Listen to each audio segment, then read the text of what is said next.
Most people say they want more money, a higher salary, a thriving business, financial freedom. But here's what almost no one tells you. What if money isn't just something you earn? What if it's something you project your pain onto? What if your money struggles aren't laziness or lack of talent, but the surface symptom of something much deeper? Carl Jung believed that everything we avoid facing in ourselves doesn't disappear. It gets buried, and then it controls us, quietly, invisibly. So when it comes to women and money, the story gets even more complicated. Because for generations, women were taught to give, not take, to sacrifice, not seek, to be wanted, not wealthy. And even today, that shows up. Every time you undercharge, overwork, or stay small just to feel safe. This isn't just financial, it's emotional, it's generational, and it's spiritual. This video isn't about how to make six figures. It's about why, even if you do, you still might feel empty. Why success might not silence that inner critic.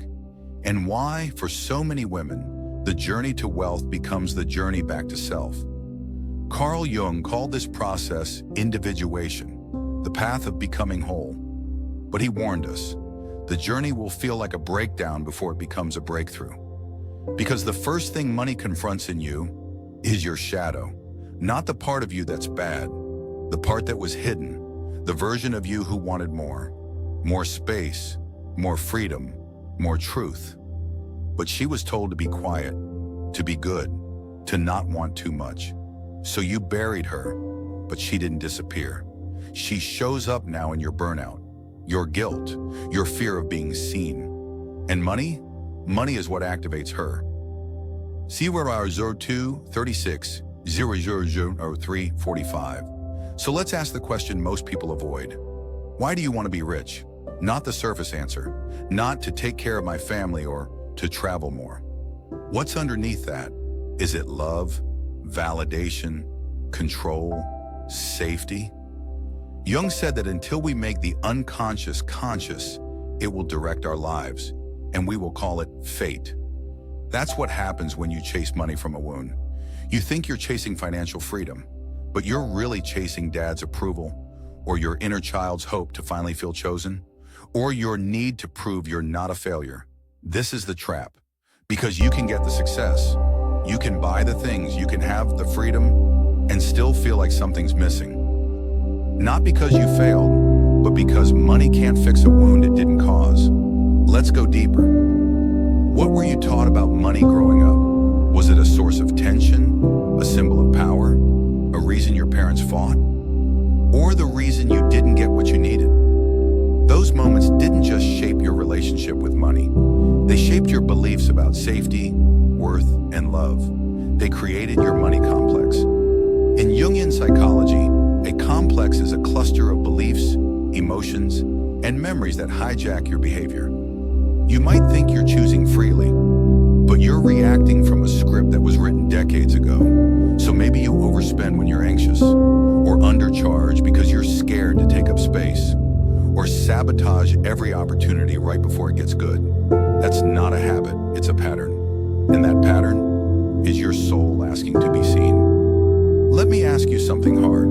When was the last time you felt proud of yourself without achieving something? Can you sit in stillness without guilt? Can you rest without earning it? Because this is where the spiritual test begins. We live in a world that rewards performance, and money, it buys the biggest applause. But the louder the applause gets, the more tempting it is to become the version of yourself that people clap for. And if you're not careful, you start abandoning the parts of you that don't perform. The quiet, the soft, the messy, the real. Carl Jung warned us, every mask we wear will eventually become our prison. And the moment success requires you to hide your truth, you're not free, you're just curated.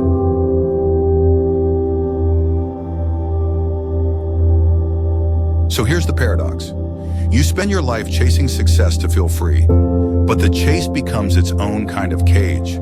You say you want money so you can relax, but the moment you have more, you feel more pressure to maintain it, to grow it, to prove you're worthy of it. No one talks about this part, the quiet panic of having more, the fear of being seen, the guilt of leaving others behind. Carl Jung would say this is the ego holding on, grasping at roles, the achiever, the provider, the star, and the world rewards that, because a woman who performs is easier to control than a woman who feels. But at what cost? You become more successful, but less yourself. And that's not freedom. That's just survival with better clothes. So let's talk about the real fear. It's not just fear of failure. It's fear of success. Because what happens when you finally make it? What happens when you can afford more than you ever imagined? For many women, the fear isn't, what if I lose it? It's, who will I become if I don't? What if people envy me? What if my family resents me? What if I change? But here's the truth Jung would offer. The real you has always been there. She's not greedy, she's not selfish, she's just tired of playing small. Your fear of success isn't weakness. It's a signal, a sign that you're stepping outside the inherited script. The one that said, be good, be quiet, don't want too much. But that script isn't yours, and it's okay to outgrow it. Jung taught that everything unexamined becomes fate. So what happens when your money story is unexamined? It becomes your limit, even when your ambition is limitless. You build a business from burnout. You stay in a job that drains you. You make decisions based on fear, not alignment. You confuse productivity with purpose. You perform instead of feel. And deep down, something in you starts whispering, this isn't it. This isn't me. But the world claps louder, and you smile through the applause. Because who would you be without it? That's the real question. Who are you without the image, the income, the role? If that question terrifies you, you're not broken. You're just waking up. And that's where the healing begins. Let's talk about the shadow. Jung said the shadow holds everything we've rejected in ourselves. Not because it was wrong, but because it wasn't safe. For women, this often means ambition, power, desire, drive. You weren't told to embrace these traits. You were told to be nice, be soft, be quiet. So when you start stepping into your bigness, the shadow rises. It says, you're too much, you're selfish. People won't love you if you grow. And if you're not aware, you'll believe it. You'll shrink. You'll self-sabotage. You'll call it balance, but it's fear. You'll call it humility, but it's suppression. And money? It will only amplify the inner conflict you refuse to face. You can't heal your money story with spreadsheets. You heal it by meeting every part of yourself you were told to hide. That includes the version of you who wants more space, more time, more truth, and yes, more money. Because wanting wealth doesn't make you shallow. It makes you honest.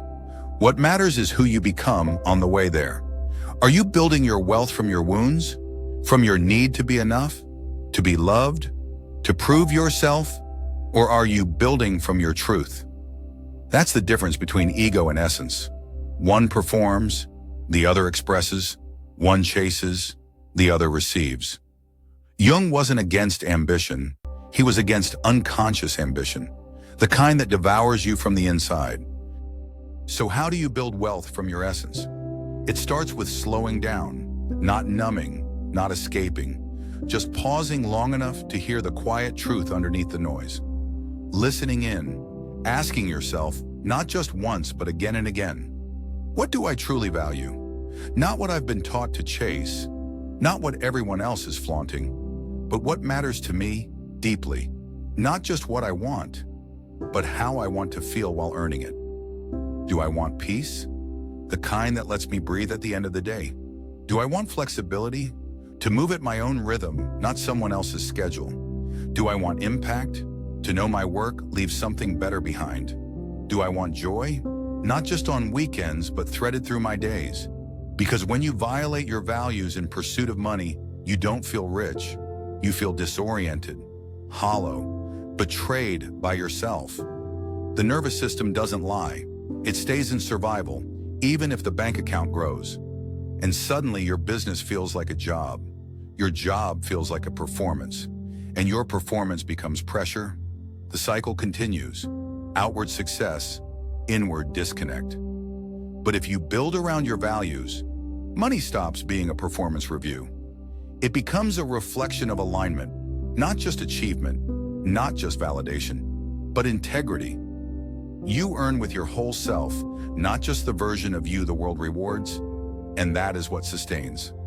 Carl Jung said, the privilege of a lifetime is to become who you truly are, and that includes how you earn, how you spend, how you show up in the world. Your soul isn't asking you to get rich overnight.